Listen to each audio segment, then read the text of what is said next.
Jelaskan Pak sedikit terkait insiden ini Pak. Ya, jadi dapat saya jelaskan ya. Jadi tadi subuh pukul 05 lebih 15 kurang lebih terjadi ledakan di rumah kediaman dari calon gubernur Aceh ya, sama Pak Kusami. Untuk saat ini sudah kita lakukan olah TKP dan mohon waktu ya, kami lakukan pendalaman penyelidikan ya. Kita sudah membuat tim dengan Polda, dengan Jibom dan dengan Densus. Ya, mungkin kita harus mendalami dulu dari mulai saksi dan bukti yang sudah kita kumpulkan. Pak, suara ledakan ini Pak diduga bom molotov atau apa Pak? Itu sejenisnya Pak?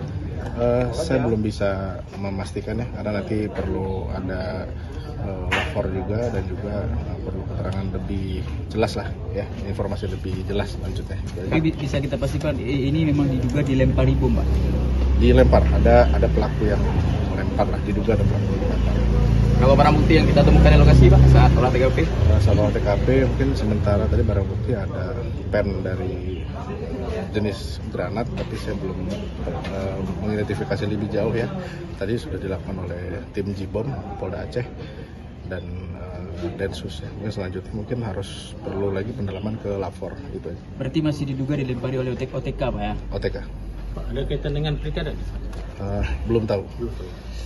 Kalau saksi sejauh ini berapa orang? Ya, mungkin masih beberapa dari warga sekitar ya. Kita minta cek juga, nanti juga kita minta keterangan. Kalau korban jiwa ada? Tidak ada korban jiwa. Mungkin dari Pak, juga. kalau di rekaman CCTV berapa orang yang diduga pelaku Pak? Diduga 2 orang menggunakan sepeda motor.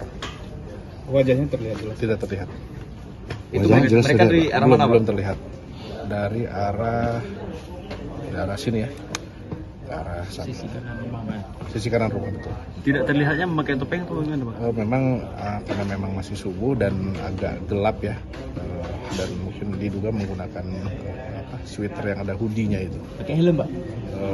Kurang jelas juga, masih gelap ya gambarannya. Baik Pak, Ya, terima kasih banyak Pak.